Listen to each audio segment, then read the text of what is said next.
Hey everybody, welcome to Nerd Overload, the pop and geek culture show that really wants you to read their Notorious B.I.G. Star Trek crossover script.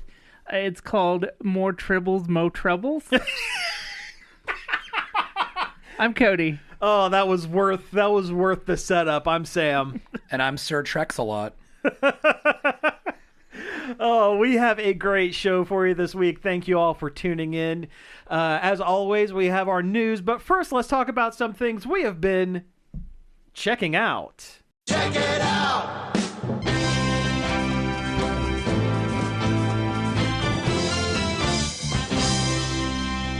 All right, so what have you guys been up to this week?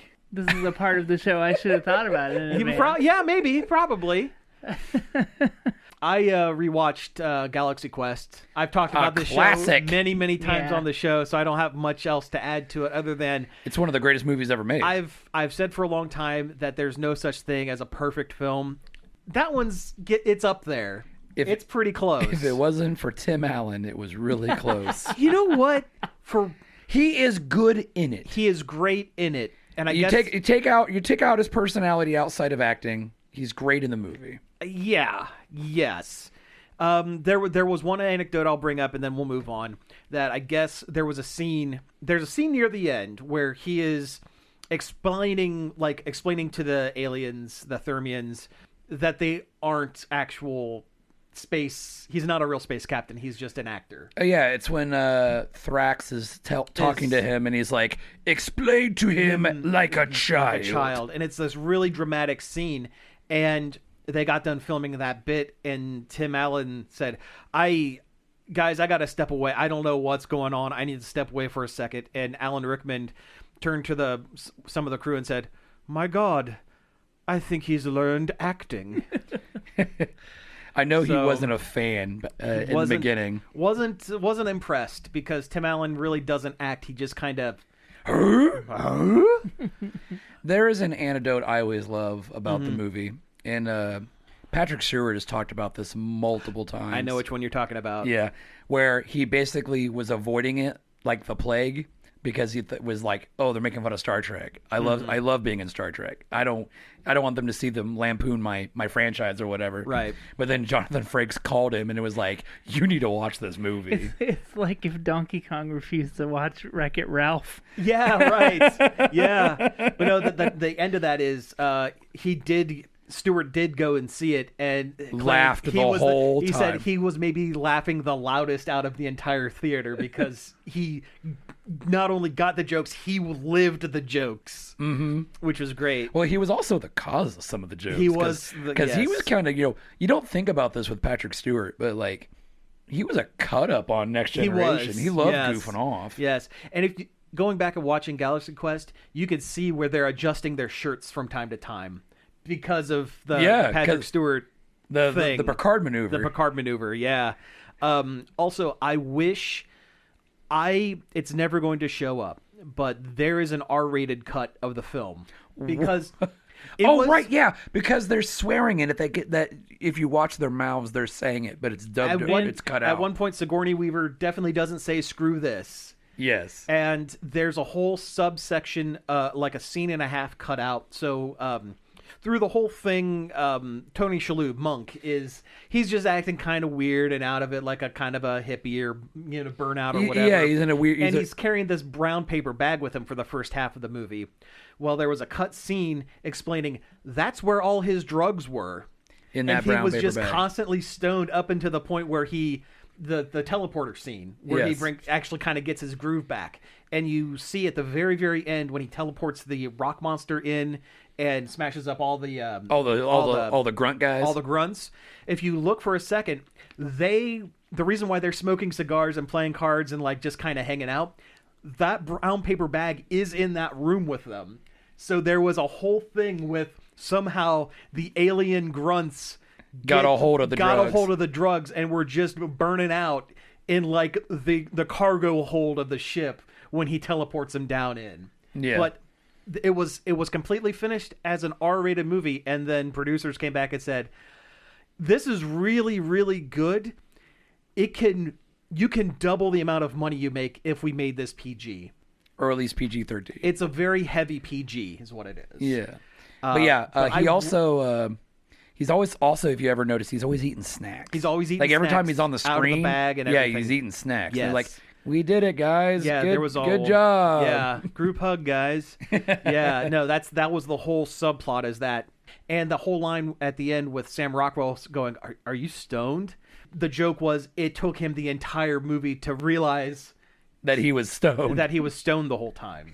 That was the joke. One of my favorite jokes in that movie is when they go down to the planet to get the next beryllium sphere for the ship. And they find all the little aliens. Oh, yeah. And they're like, oh, they must be minors. He goes, oh, yeah, they can't be any older than whatever. He goes, no, minors, not minors. They look like they're 3. Yeah. And one little tidbit that I kind of like. So the joke throughout the entire movie is no one knows Guy's name. But one of the things they establish early on is that Tim Allen, for all of his faults, he cared about the people on set. He cared about everything. If you listen to them go through, he calls Guy by his last name at one point, meaning he knew who he was as an actor just from having one bit role, because he never reintroduces himself to them other than saying, "Hey, I'm Guy." Yeah. But he calls him Fleegman at one point because he cared about the crew. He knew. And that just kind of sets up that character that, yeah, he's pompous and that he has a big head, but he did actually care about the people that he worked with. Yeah, he remembered that he was a bit player in one episode or whatever. Yes, exactly. And those are the little things that you pick up when you rewatch a movie for the 100th time. Such a good And it feels like it's been the 100th time. I think this might be the 100th time we've talked about it on this show. Probably. And you know what? We'll probably talk about it for 100 more times. Hey, the next time I don't have a check 'em out, it's probably going to be talking about Galaxy Quest again. All right. Or the Orville. I need to sit down and actually watch. I need to watch the Orville as well. I've watched most of it. There might be a season or two that I've not seen because they neglect to advertise when new ones come out. Yeah, have you noticed that? Like all the really good ones. Well, my theory behind that is that they wanted to fail. Seth MacFarlane sold them a false bill of goods. What the studio wanted was Family Guy and live action Family Guy in space, and what Seth MacFarlane gave was Star Trek. This is my Star Trek. Yeah. So it's popular enough that it can't get canceled without too much backlash, but it's not filling what the studio originally wanted, so they're just kind of downplaying it until it runs its course. I mean, but Orville is great. Yeah. Yeah, it feels like when somebody wants to hire like Seth MacFarlane, they want Seth MacFarlane for like Family Guy stuff. Yes. And not like stuff that Seth MacFarlane actually cares about anymore. Well, he refuses to be pigeonholed. Yeah. For better or worse. I watched a video about that Flintstones. Oh, he was supposed to do.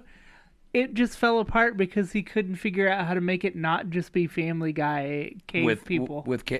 Family Guy cave people. And to be fair, it's the same setup. Yeah. So it would be very difficult for him to... Yeah, there's not a lot of innovation in the Flintstones. No. I mean, you could do it, but I guess it would Seth be so MacFarlane far... couldn't.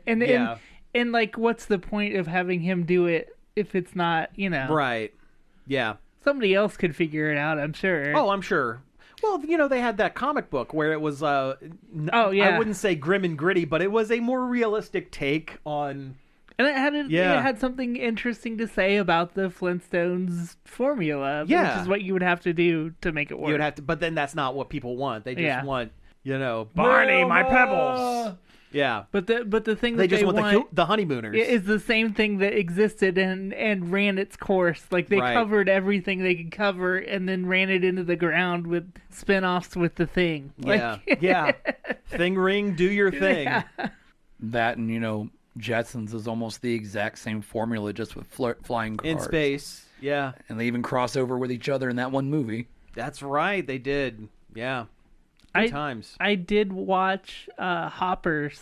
Oh yeah, okay. I wanted to. It looks cute. It is very cute and funny and has a good story and message. See, I read somewhere that the message of like, what was it? Protest. Like they go the wrong way with it. They don't go far enough. At the end, the message you're going for is that like you have to compromise, and unfortunately, like the bad guy is not really that bad. He just has bad ideas. Is he just a guy? But he's a mayor. Yeah, he's the mayor. Yeah, right. And he's trying to bulldoze this glade that the main girl, her grandma's house was there, and it means a lot to her. And she's trying to get him to stop building. Is the house still there, or is it gone? That's where she lives. Oh, okay. But he's trying to bulldoze the glade so they can put in a highway that takes 4 minutes off of people's commutes. Oh, okay. Yeah, that sounds really familiar. Yeah, but it's kind of spoilers, but it doesn't really matter because it's still worth watching. Yeah. In the end, they still build the highway just somewhere else, and we just don't build the highway because there was no point to it. Like, yeah, that is kind of, it's like it didn't go far enough. Yeah, yeah. It just moved the goalpost. It moved from the drama being about this one location, and you're taking that exact same premise and you're putting it over here. Yeah. The glade becomes a nature preserve, and the highway goes somewhere else. And it's like you would rather see them just not build the highway at all. Sure. Because they established that it's kind of pointless. Yeah. Like if it were a highway that would reroute, like make it easier for like a hospital to get to a hospital or something like that, that would make sense to reroute instead of just not do it. Yeah, make it so both sides have a salient point. Yes. And then it wouldn't be so bad, but it doesn't do that. But instead, But even then, it's still a great movie, and that's a good message, though, is that you should find compromises and work together with people. It's a good message, yeah. Yeah. Because the mayor guy's not all bad, and they establish that. Mm-hmm. Do they beat the Avatar joke into the ground? No, they only do it once. Oh, okay. And it happened to be in the trailer. Yeah, the bit in the trailer is the only part where they mention Avatar. Oh, okay. Okay. I like the robots that they jump into, like whenever they get destroyed, they just like big time explode too. It's very funny. Nice. But like all the animals are cute. The juxtaposition of how we see the animals when we're point of view with the person inside them, and how they look to a regular human, because the animals look more feral and realistic when we see them from outside. Oh, I see. Of the perspective of the main character. And then when they're talking to each other, that's when they have the Pixar face. Yes. Oh, interesting. That's cool. It's very funny. It's a great gag. That's a good gag. Okay. Yeah. What about the lizard? The lizard's funny. Okay. I had assumed he was going to be like a Minions character? Yeah, he's not really that. He doesn't like wear out his welcome or anything. Okay, that's good, because he was memed so hard. Yeah, marketing really pushed the lizard, but he's not. He's just a regular character in the film. Okay. Yeah. Because I've seen the bits where he's like screaming, and then there's obviously the lizard button. But yeah, he's not annoying or anything. None of the characters are really annoying. Oh, that's good. That's good. That's good. Bobby Moynihan's Beaver King guy is very funny and affable and cute. I liked him in the trailers. Yeah. I tell you what, he's really starting to kind of make a comeback. Well, not so much a comeback because he never really went anywhere, but he's doing that show with Daniel Radcliffe now as well, with and Tracy Morgan, which I've heard early reports that it's really good. Oh shoot! I saw an ad for that. Yeah, the fall and rise of like Dickie Bushman or something like that. Yeah, that's not his name, but it's something like that. Yeah. He was on the other Tina Fey, Robert, what's his name show, the one with Ted Danson. Oh, yeah. Mr. Mayor. He was really funny on Mr. Mayor. Yeah. I was really upset when they canceled that one because it's a pretty funny show. He's on maybe one of the funniest episodes of Very Important People from Dropout. I don't think I've seen that one. Oh, Very Important People. He plays a guy who was frozen in the back of an ice cream truck in the 80s. And was just unthawed, and I'm not going to spoil any of it, but it's really, really very, very freaked out about everything that's now.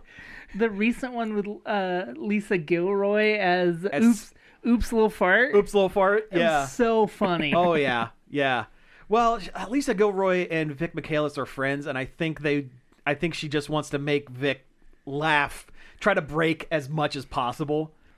Yeah, the last Make Some Noise that Lisa Gilroy was on too was completely devolved into absolute madness. Yeah. I feel like that's a lot of their videos, though. Oh, but it's especially apparent in those because she has she makes it her purpose to make fun of Sam Reich as much as possible, particularly antagonize him.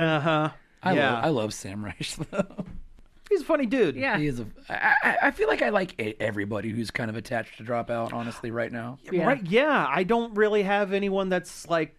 There are a couple of shows that I don't watch, just because they're not my cup of tea. I need to try that Parlor Room. It's like they did it on Geek and Sundry for a while. It's like whatever that show that Will Wheaton hosted about the board game Tabletop. Tabletop. It's basically that, but the first season was really, really unfocused and kind of a slog to watch. But it came back for a second season, and I do need to check that out because I like the people involved. Man, I used to watch Tabletop all the time. Yeah, I like actually. Yes, but I wish they would have people on it that knew the answers. The answers, like what they're talking about. Yeah, because they just have the regular Dropout and comedians, a lot of them don't. And, or a lot of times it's one person that knows all of it, and the other two that don't. I did hear that I think they're doing a Tournament of Champions again this year. So by the end of the season, there should be, people who actually, they'll have Brennan back on. Yeah. Did you see the YouTube? I did watch that. Yeah, I did watch that. That was pretty good. There was a YouTube episode of Jeopardy. Oh. With it was like truncated. It was like one round. Yeah. Oh, okay. And it was Brennan Lee Mulligan, Rebecca Black, and Monet. I forget the rest of their name. Monet St. James, I think, is their name, or something like that. We know who they are. The drag. Yeah. Actor. Who had a show on Dropout for a season and is now on YouTube.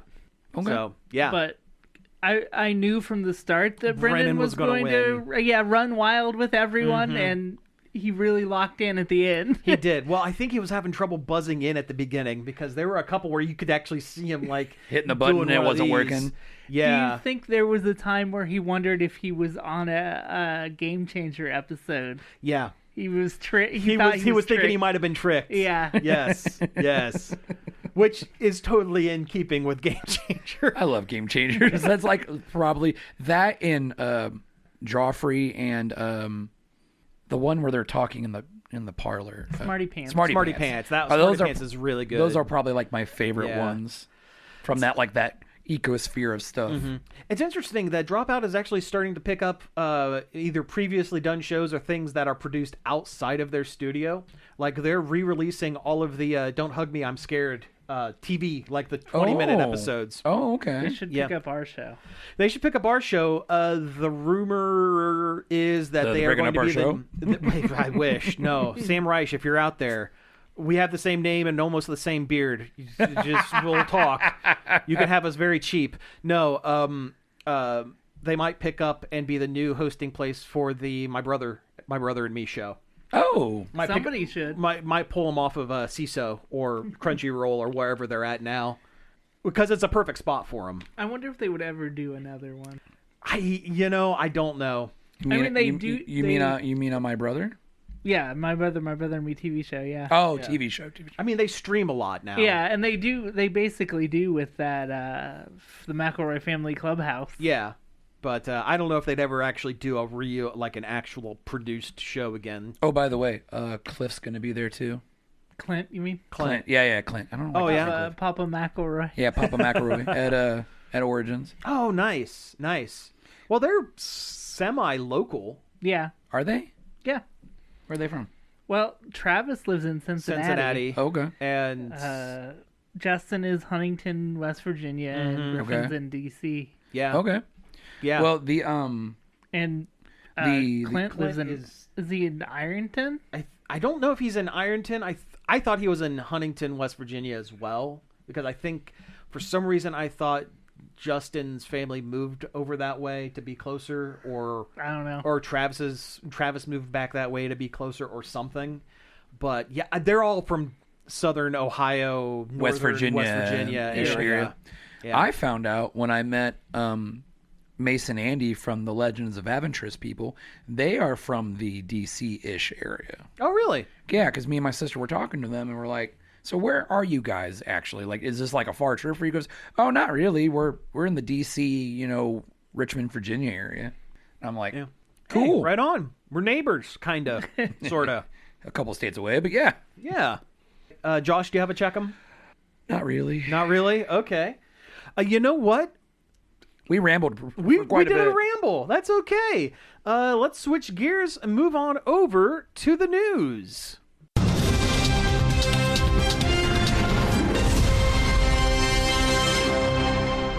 You don't want to talk about the brain rot Fortnite skins that just No, came out? I don't, because that makes me angry. What are they? Okay, so there's this thing called Steal the Brain Rot, Okay. which is this stupid game, user-made game on Fortnite that uses AI-generated creatures. From the Italian brain rot. Yeah, Italian stuff. brain rot stuff. And it's called like Tung Tung Sakor Tung Tung or something like that. okay, Stupid. yeah. And then there's like a girl with like a cappuccina or something like that. Cappuccino ballerina. Yeah, cappuccina ballerina. Well, they are AI generated characters that got really popular on the internet, and Fortnite made skins of them. I know. I'm very disappointed. That sucks. But on the same hand, I really want to buy that Perry the Platypus. There's a Perry the Platypus? He's it follows you super around? jacked. Oh, He's super jacked. I thought it was a pet No, he's not a or sidekick. a sidekick. That would be cool. I'm kind of getting tired of sidekicks. They all have the same animation. Really? Oh yeah, if you line them up, they all have the same exact animation. That's Well, that's so they can crank them out quick. yeah. Yeah. They had a Meat Boy one, and it's like, Yeah. well, if Meat Boy was still meant anything to me, Yeah, sure. Yeah. And he has the exact same animations as all the little guys like that aren't animals. he's red SpongeBob. He is Yeah. Red SpongeBob. Basically. All right, so let's talk about some stuff. What do we want to start with? You know what? One that we missed last week. Let's talk about that that Spider-Man trailer. Yes. So it looked like some Spider-Man. yeah, it did. So it's Spider-Man. What is it? Brand new Day. Brand new day. Which is kind of funny because the Brand New Day comic was the one where Peter made a deal with Mephisto to make everybody forget that Peter Parker and Spider-Man are the same person. Brand new day was when he started. People started remembering him again. Well, yeah, because of the Mephisto thing. Right, but yeah, I could have sworn the Brand New Day comic was the one where he actually made the deal with Mephisto that took away his marriage to MJ that was one and last everything. day. That was one last day. Right. Okay. Yeah, he did that in order to save Aunt May's life. Yeah, because bad guys were attacking Aunt May because they knew that. Wait, why didn't he do that in the movie? Because she died. Ooh. Yeah, well, they couldn't afford to. No, it's Marvel. They could afford to keep Marissa Tomei around.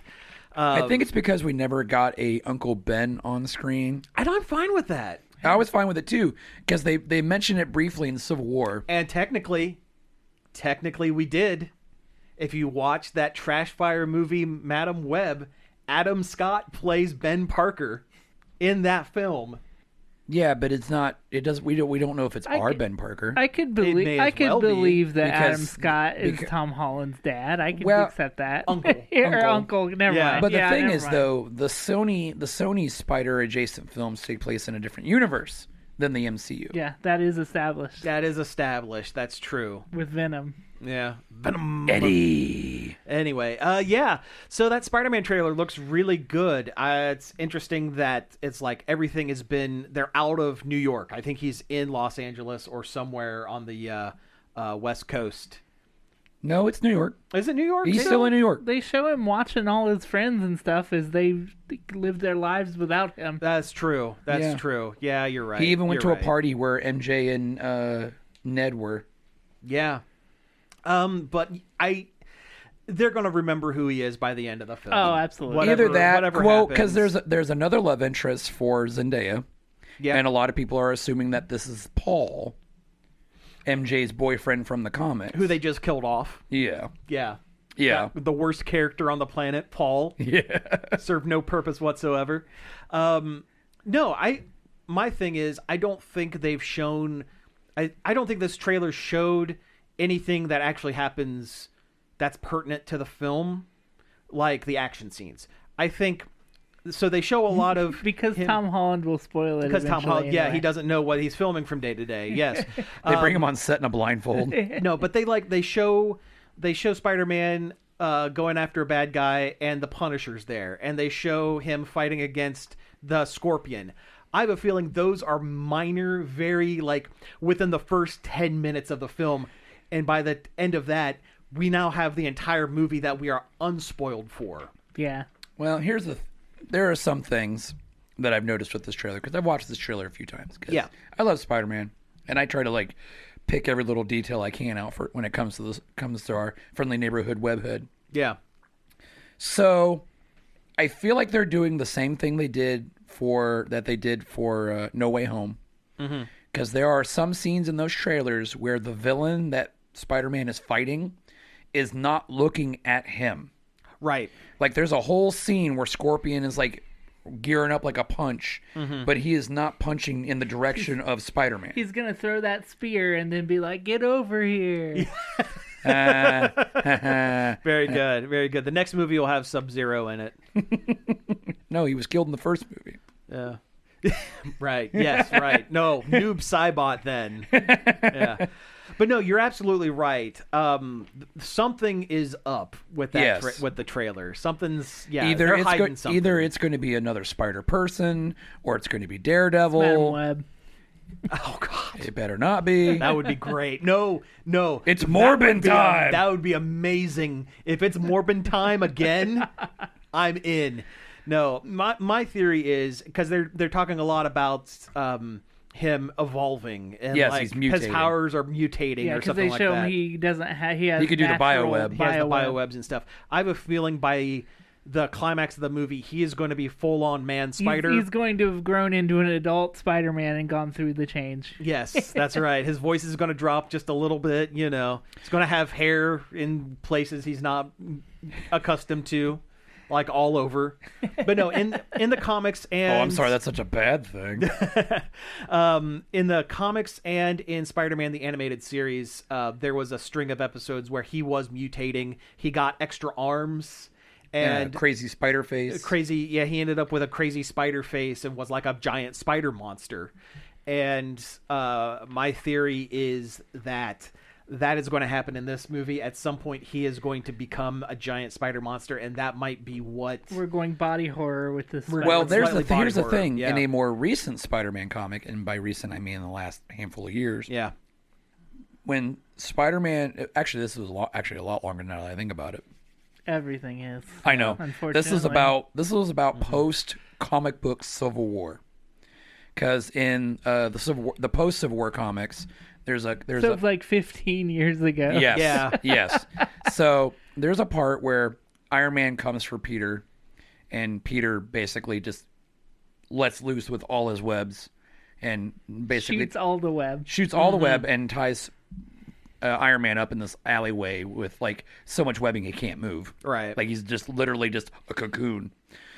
But he makes a comment, goes, I haven't tried this since my webs went. And that's how we got Iron Butterfly. So this is how my web went before my webs went internal.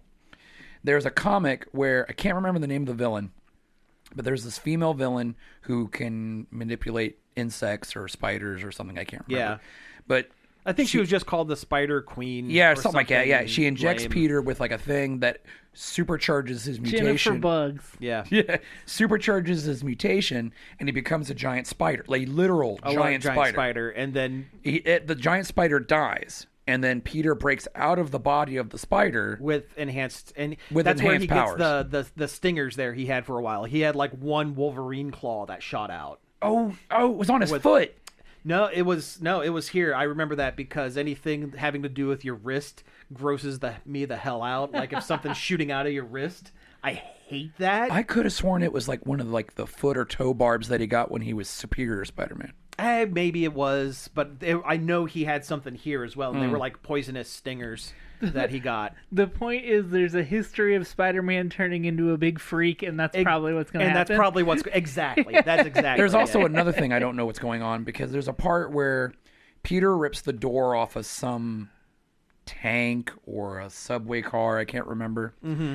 But everyone's got guns trained on this thing, this door or whatever. And it's an old lady. It's an old lady. But then you see something. You don't actually see a thing, but you see a motion of it jumping from person to person. My, again, totally unsubstantiated theory is that this is a flashier way of doing the chameleon. I mean, instead of having him just be a guy who puts on different masks, he is someone who can jump from body to body and impersonate other people. That is a possibility. That's my guess. Or it's a symbiote that has been digitally erased from the trailer. That could be it as well. And that could be the introduction of our MCU Venom. Since Venom is a piece of him, does exist within the 616. Technically, yeah.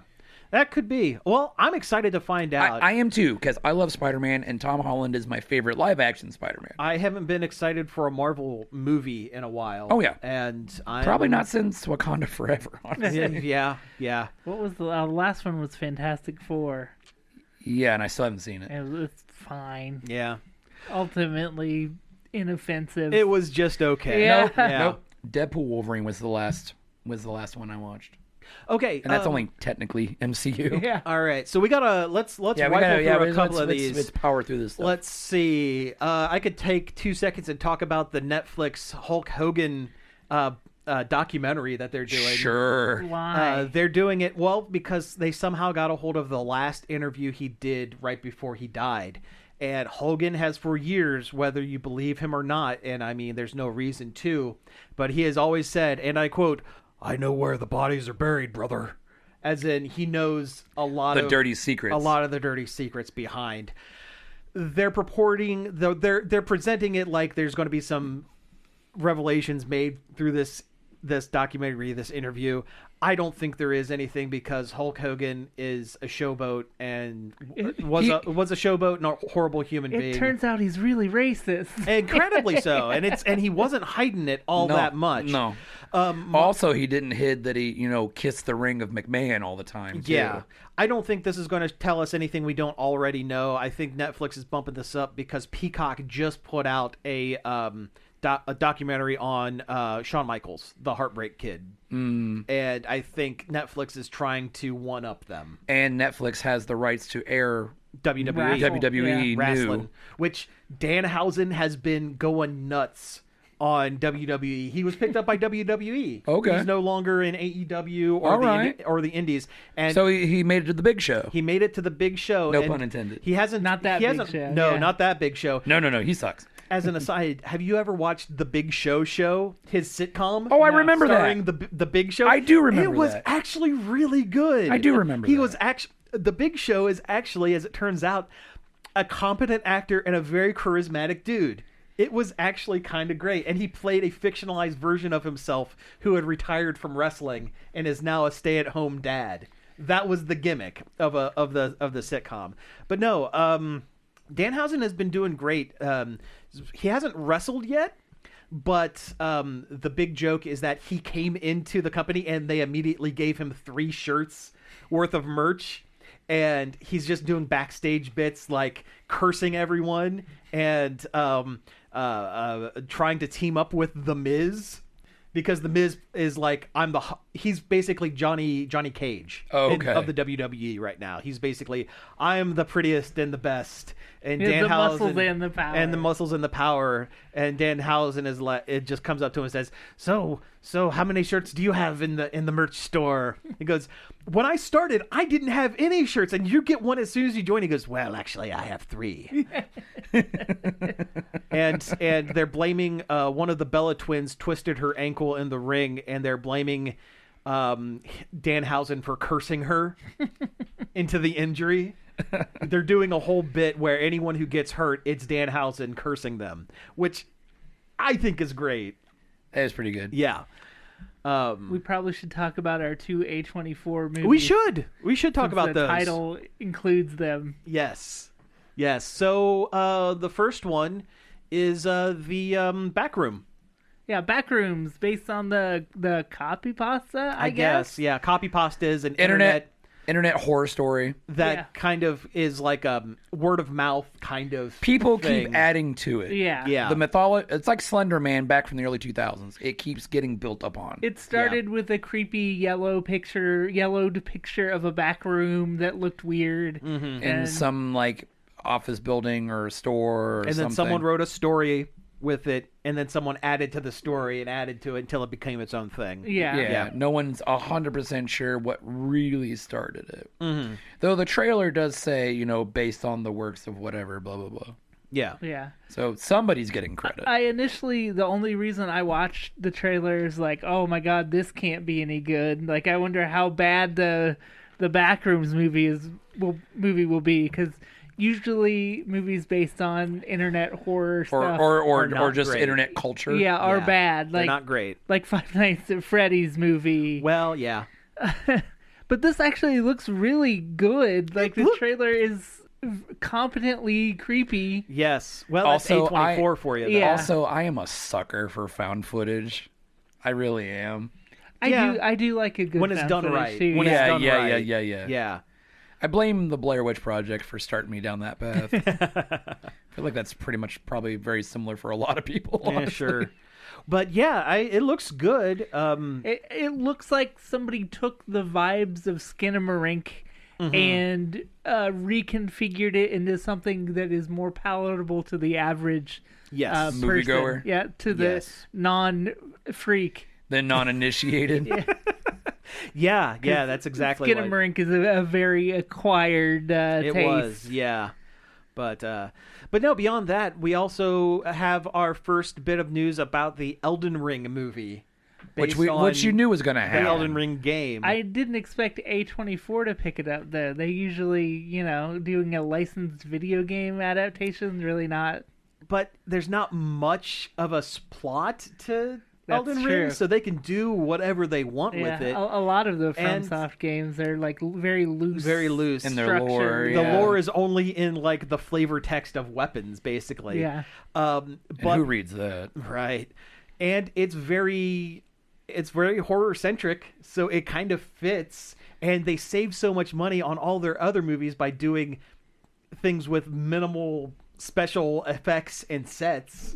Like the Backrooms movie, they could have conceivably filmed it all in one room that In they one reconfigure. area. Yeah, exactly. So all the money that they save and make everywhere else, they can put into the Elden Ring movie, or not, and make it work. I'm still going to say this. The Lighthouse is still one of my favorite horror movies of all time. Oh, it's great. Maybe they made all that has-been hotel money, and now they have a taste for pop culture. Yeah. Well, you know what this is? They're almost in bed with Amazon at this point. Well, let me tell you what this is, in my opinion. So you know how actors, a lot of times, they'll do a couple of commercial films to make their money and then do some art house stuff? This is the reverse of that. This is A24 doing... The art house studio. The art house studio doing one commercial film to make all of the money so that they can continue to fund the stuff that they actually want to make. The substance, too. Yeah. Yeah. God, that's such a good movie. I love that movie. Oh, The Substance is really good. So I know I mentioned Black Panther earlier when we were talking about Marvel stuff. Yeah. So Ryan Coogler, the director of the Black Panther films, yes, is apparently going to do an Animorphs project. He's producing. He's it. executive producing. He's producing an Animorphs project. Which means he'll have his hands in the production of it at some point. And which means it'll be better than that really cheesy TV show that we had as kids. I'm surprised they never made a movie. It seemed like it would. Yeah. I feel like it was more ahead of its time. It's way weirder than Goosebumps. Oh yeah, That's it's for- weird. It's weirder than Goosebumps. It's weirder than Harry Potter. Well, because it's anyone who just looks at it and go, oh, it's kids that can turn into animals. That's fine. But no, That's not what it really is. That's not what it really is. It's not. It's them talking about child soldiers in war. In wartime is what it is. It's a very Because very deep. Yeah. It's a very deep franchise. For what it is, yes, they deal with a lot of like the PTSD and the ramifications of being young children who have been conscripted against their will into an alien intergalactic war, and it's like real war, not like fake movie space war. Sailor Moon. Yeah, Right. yeah. It's Right. not. It's not like this conflict will be resolved by the end of the book. Oh, can you imagine if they do the animal transitions not like the front of the books, but like actual like body horror snapping of limbs? I don't know, to the pop front of the out books kind are thing? kind of body horror. Yeah, the Yeah. middle transformation is a little weird. That I agree with that. Like But, some American Werewolf in London yes, kind of like that's level. That's what The I'm Fly. thinking. Yes, The Fly. Yeah. Also, the existential horror of one of them gets permanently turned into a hawk. Tobias. He can't become a human again Nope. until the later books when he can, because his hawk form anamorphs into a human, Not only that, but only for 2 hours at a time. but they in the books, if you're in animal form too long, the animal brain starts to take over, and you Yes. forget that you're human. Mm-hmm. Because I remember them talking about that when they all became ants, Yes, and yeah. and then the hive mentality of it Kind started of to took take over. Yep. But yeah, I've been really, really thinking about going back and rereading the books because You it's know been what? a really long time. with an adult brain and Oh, yeah. modern kind of A modern lens to look lens things to look through. at it. Yeah, I bet it's really interesting. Yeah, I never read them when I was a kid. I was like, I'm good with Goosebumps. I think. and Go ahead. No, I'm sorry. No. Well, I think I read one or two, but there was a podcast that what's her name? She used to do for Was it Polygon. Jenna? Jenna. Yeah. Yeah. Jenna Stobler did where she read every single one and gave highlights and stuff, a review of it, and it was a really good podcast. Jenna's So, great. She is. I'd consume anything that she made. She does. Yeah, she does good work. I watch her streams sometimes. They're usually pretty good. Yeah. She All has right. good taste in video games too. Let's fly through a couple of these. There's a RoboCop reboot. I guess. Who? Why? Who's doing Amazon. it? Yeah. Yeah, which means they're going to miss the mark. They're going to miss the what made RoboCop good. Yeah. Well, if they're smart, they'll look at what they did wrong in the last remake and try to correct some of that. It's not necessarily difficult to do a good RoboCop. It's not. The game did it right. Yeah. The last, what was that called? Rogue City? Rogue City, yeah. That was an excellent game that got the vibe Got of the RoboCop vibe. perfectly. Yeah. But also, it was building straight off the old movies. Yeah. And if they do that here, it could work. RoboCop in retirement. There's so much you could say about the police in the present day through the lens of RoboCop that would be really good. It would be very Yeah, compelling. but no Yeah. studio is going to be brave enough to do that. Especially not Amazon. Yeah. No, they toe the line too much. In other bad news, Yeah, let's continue down that bad road. so Paramount apparently got a flush of cash from a Middle Eastern finance company to purchase Warner Brothers. About $24 billion, or roughly 20% of what they're getting from Warner Brothers, will be owned by the Middle East. They And did I'll- not say and- where. But there's only pretty much one good guess, It's like the Saudi royal family It's or probably something. it is or at least somebody connected. Yeah. it is hinted at Saudi blood money, but we can't say for sure because we will never actually know. But if there's someone who is buying up a bunch of media in the Middle East, it's usually Saudi blood money. They did it with SNK. They tried it with Capcom. They did it with EA. Wrestling. Wrestling. They're deep in wrestling. That's why the WWE wrestles in Saudi Emirates every couple of years. So yes, that means that some of the decision making allegedly for the Warner Brothers properties would have to go through that filter as well. That finance So firm. That's another Yeah, it's not great. It's got to go through the Saudi royal family, and it's got to go through Barry Weiss. Yeah, so that's and two. Jared Kushner probably. Yeah, Yeah, yep. so that's three giant red flags. Red flags. Allegedly. Alleged red flags. Allegedly. Allegedly. I don't want to get back flagged in the middle of the night. Let's see. Speaking of Amazon, Yes.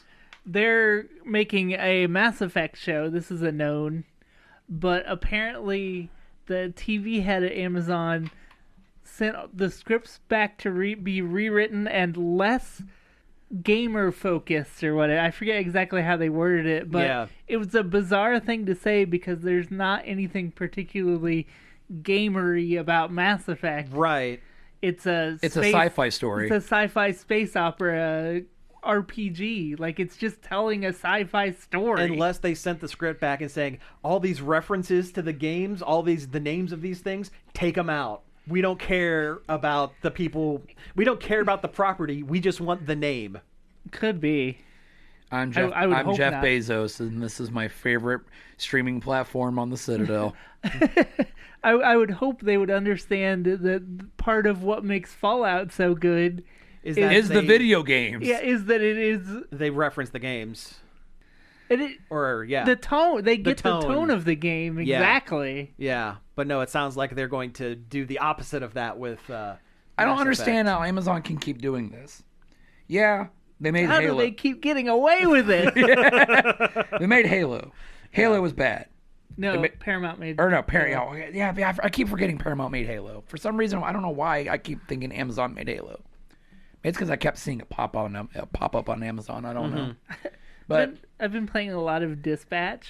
Yeah. And it dawned on me that it is just kind of like we have Invincible at home. Yeah. The game. It kind of is. Yeah. Little less Black Ops, Pentagon level stuff, but yeah. And it's not as violent. Not as violent, but no. There's definitely more nudity in Dispatch than there is in Invincible. Yeah, that's very true. But it's a very similar vibe. It is. Yeah. Also, it has a very similar art style as well. Yeah. Yeah. Hey, before we wrap things up for the week, we actually have an email or a voicemail. Believe it or not, and you can to quote Tim Allen. Exactly. So we're going to jump into the mailbag section. Mailbag day, mailbag day. Hey everybody, it's mailbag day. Yeah, hi guys. Hey, listen, long-time caller, first-time listener. Hey, listen, my friend Ian and I had this conversation after our weekly D&D get-together. If you were to recast updated versions of popular shows from, like the past, who would you pick? Here's one to get you started. How about Steve Buscemi as Columbo? Discuss amongst yourselves, and, hey, I was wondering, could you hook me up with some of that long-play probiotic? I'm, calling for a friend. Pizza out. I drank it all. Yeah. Unfortunately, we're all out for now. But thanks for the call, first time, long time. So recasting old properties with newer actors, if they were to reboot a show or movie or what have you. I don't believe that first time, long time has a D&D get together. You never know. I don't believe that for a second. But no, he mentioned Steve Buscemi as Columbo, and that's actually a really good choice. It is, but I feel like the sun has set a little bit on Steve Buscemi. He was just in something recently. No, he's in stuff. Yeah. He's hit that point of his career where he doesn't have to do things. He was in do what he wants. He was in Hubie Halloween. I keep hearing mixed reviews of whether that's good or not. I've never actually sat down and watched it. Because it is technically terrible, but also kind of a good time. Yeah. It's a guilty pleasure, I guess. Sure. Yeah, Oh, okay. I can see that. I can certainly see that. Plus, he was in that Daniel Radcliffe show about Miracle Workers. He was God in Miracle Workers. Yep. And he is in Wednesday. He's the headmaster. Yes, since that's right. So he does things. He's still around. Yeah, I know. And I love Steve Buscemi. And I've seen Steve Buscemi in a lot of things. Yeah. So yeah, some other properties and people that could replace or do Do new roles. do new roles in. The Matlock show is really good. That one is really good. Yeah. I've seen 3 or 4 episodes of that. Yeah? and- Wait, there's a new Matlock? yeah. It's Kathy Bates, right? Kathy Bates. Yeah. Shelock. Oh gosh. I would Kolchak the Night Stalker.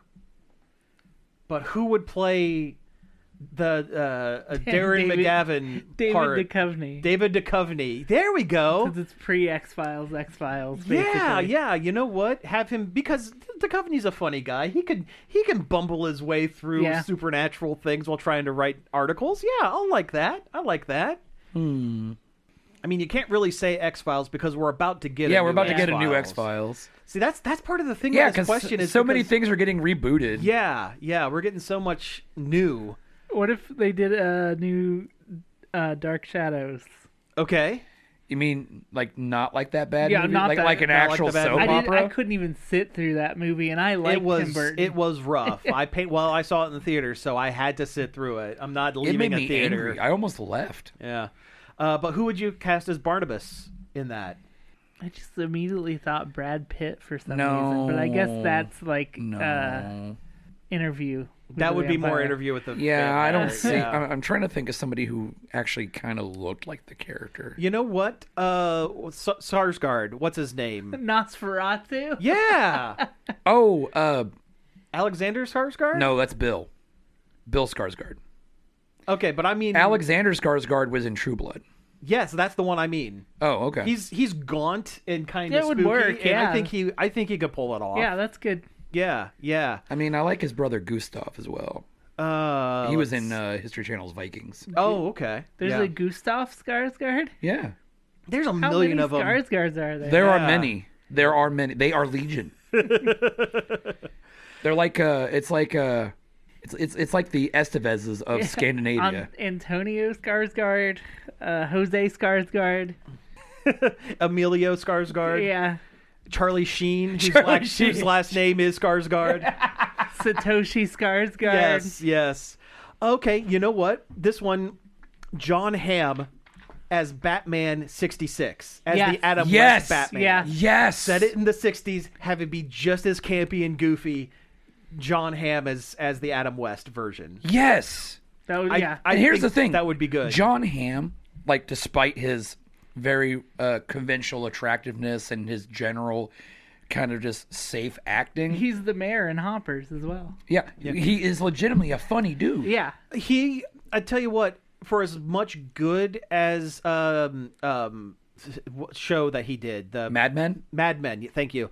As much as Mad Men did to help promote him as an actor, I think it hurt his image that much as well, yeah. because he gets typecast into serious roles when he's a goofy dude. Yeah. He's really funny. He's like, he's almost like like a modern day kind of like Cary Grant. Yeah. He's kind of like a Cary Grant. Like he's conventionally handsome. He's done a lot of serious stuff that got him really popular, but he can be really funny. He can be but really he doesn't get opportunities to be funny Right. often. Yes. And Cary Grant kind of was that way too, because Cary Grant did a couple comedies back in the day too. Mm-hmm. But he was mostly like, straight man in a romance kind of movie. And maybe he danced around. And I'm thinking of Clark Gable. You're thinking of yeah, one of those. Yeah. yeah. I don't Let's know. see. I'm not 170 years old. I don't know. Thanks. Oh gosh, what are some other old shows that can be brought back? I mean, they've tried Dragnet. I was just going to say they've tried Dragnet a couple of times. Who would you put in modern Dragnet?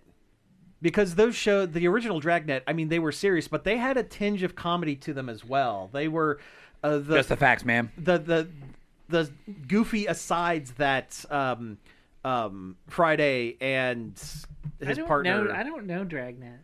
Dragnet's great. Dragnet is kind of what Police Squad was kind of making fun of. It was, yes.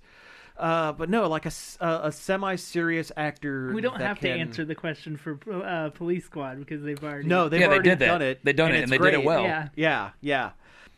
it saved comedy films forever. You know, there's was- some truth to that. It was a breath of fresh whoopee air. Yeah.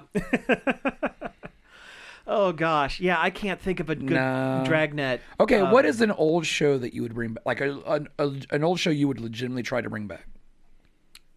Like an old sitcom or Why something? did Or I- something. Why did I think Doug from Nickelodeon? Even though I don't really Yeah. care about Doug I as mean, an adult, I Disney- liked it as a kid. But Disney brought Doug back, and it was terrible. yeah, and they did it wrong. They did it. Pet Cemetery Doug. Yeah, Yeah, basically. they did Pet Cemetery. Okay, Doug, all right. Here we go. Gilligan's Island. Who would Okay, you now cast- we're talking. Who would you cast as Wait, the Gilligan's Island Wait, didn't group? we have that? Wasn't that was Lost? Oh, jokes.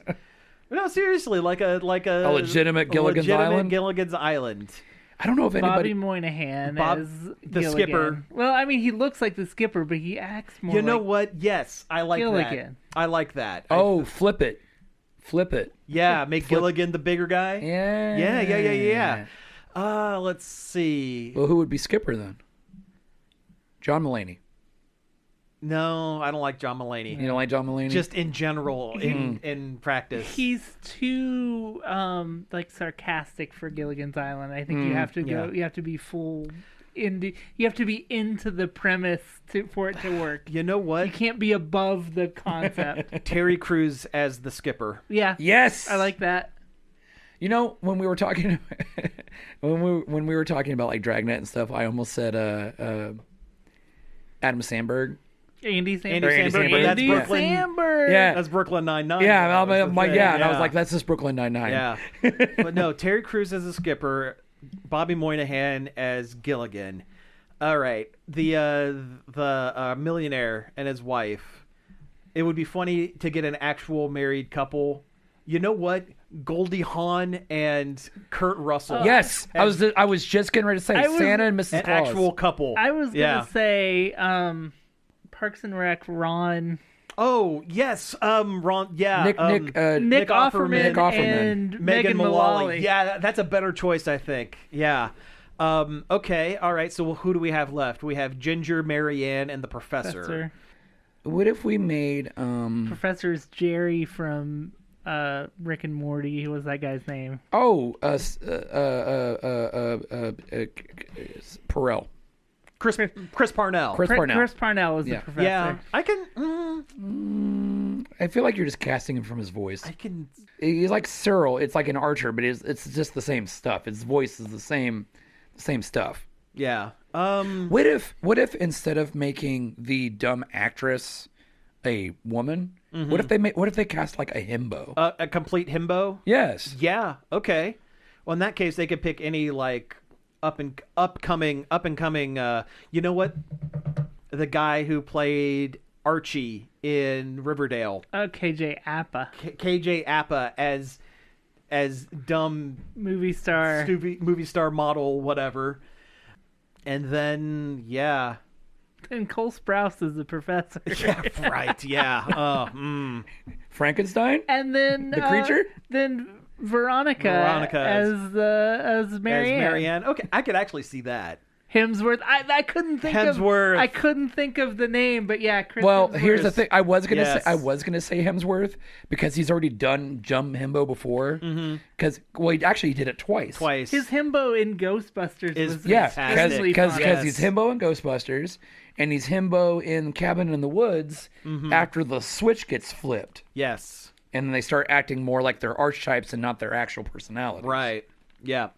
Which I love that movie. I hate that it's a Joss Whedon movie, but I love that movie. I've never seen it. It's a really, It's pretty solid. I think you'd really like it. It really takes like horror genre and kind of turns it a little bit. I watched it once, and once you know what the twist is, it kind of is like, Ruins well, it. you don't have to see it again. But again, no, he hasn't seen that. That's true. That's a good point. A Lady Gilligan would be fun. A Lady Gilligan. yeah, but then all the Get- chuds on the internet would be Uh, like, "That's not my Gilligan." Sarah Sherman. She's also Louise. Girl-ligan. She was also Girl-ligan's Island. Yeah, Girl-ligan's Island. There we go. She's also The all-female reboot. Yes. Girl-ligan's Island. Girl-ligan's Island. I love it. I love it. TM. Do not steal. Keep this is that. our idea. Keep that name. Okay. But one person has to be an ape. The millionaire. Girl-ligan's Island. Girl-ligan's Island. Oh, even better. Even better. Yep. All right. Well, hey, thank you again for the call, and you can give us a call at 412-345-1413 if you have any suggestions or any other ideas for us. That was a good. That was a good one. That was a good filler. Bit. I like it. That. Good bit. I like good bit. any opportunity I have to bring up Lancelot Link's secret chimp. Yes. All right. Well, guys, I think we have hit time, so let's go ahead and end the show here. You have been listening to Nerd Overload. Thank you very much for tuning in. You can find us each and every day over at nerdoverload.com. You can send us emails if you don't want to leave a voicemail. Tell us your picks for Girl-ligan's Island or any other show you might want to reboot, or maybe you have a news article you want us to talk about. Yeah, you can do that at staff@nerdoverload.com. Just don't send us things about how you could better improve our SEO. Yeah, we get enough of that already. Yes. Yeah, if it's not the email, it's the Facebook page or the Facebook Messenger. If you want to leave us a voicemail like our previous one we played, you can give us a call at 412-345-1413. You can find all of our back episodes on different podcast apps, including Apple Podcasts, Spotify, Amazon Music, and YouTube, where all of our videos go as well when we live stream and when we do video things. Yes. Working on a special cut of the bean fiasco. The chicken bean fiasco. The chicken bean fiasco. Yeah. One of the worst food stunts we've ever done. Once we get off mic, I have a story about that. Oh, no. But... He's remembering. Yeah. Oh, He's remembering. And finally, I'd like to thank Parker for helping us find news for the show, and David Pencil for our intro and outro. So again, thank you all for tuning in, and we will be back next week. Next time we're light on news, we should fan cast video game movies. I agree. Pizza out.